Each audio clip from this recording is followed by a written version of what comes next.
শুধু এইটুকুই বলবো যে অতি সংক্ষেপে যে আমরা মূল দলকে সাথে নিয়ে যুব দলের স্বেচ্ছাসেবক দলের ছাত্র দলের আমাদের যে ভাইয়ের আছে আমাদের মাঠে গ্রামে পাড়ায় মহল্লায় হাট বাজারে প্রত্যেকটা জায়গাতে আমাদের বিভিন্ন শ্রেণী বিষয়ের মানুষের মাঝে আমাদের কাজ করতে হবে। আমাদের আগামী 12 তারিখে নির্বাচনের প্রেক্ষিতে আমাদের কাজ করতে হবে। আর এই কাজের জন্য আমাদের মূল দলের পরামর্শ নিয়ে আমাদের জুনিয়র সংগঠন যারা আছে তাদের মাঠে ময়দানে কাজ করতে হবে, ব্যাপক পরিমাণে কাজ করতে হবে।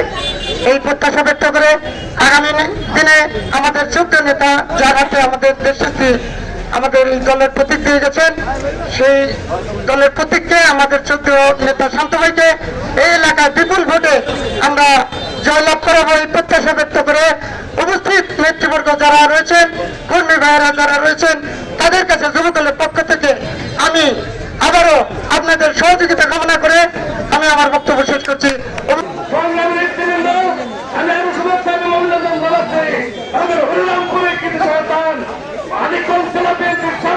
সাধারণ সম্পাদক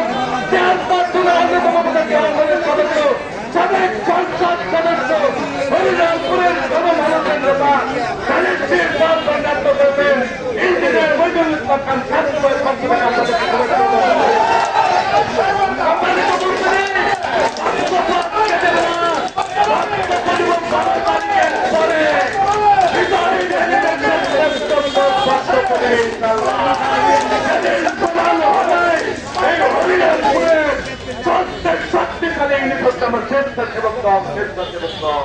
সকলকে সংগ্রামী শুভেচ্ছা এবং আমার নেতা ইঞ্জিনিয়ার মনিরুল ইসলাম খানের পক্ষ থেকে আন্তরিক ধন্যবাদ জানিয়ে আমার কথা শেষ করছি।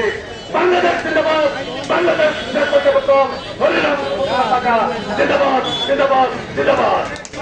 ইউনিয়নের নেতৃবৃন্দ, আমরা বিগত 17 বছর আমরা ধানের শীষের একটা ভোট দিতে পারিনি, ধানের শীষের নির্বাচন করতে পারিনি। আজ আমরা সর্বোচ্চ গর্বিত।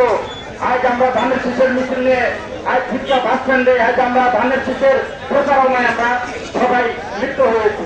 কিন্তু আমাদের হরিরামপুরবাসী সবচেয়ে থেকে ধন্য।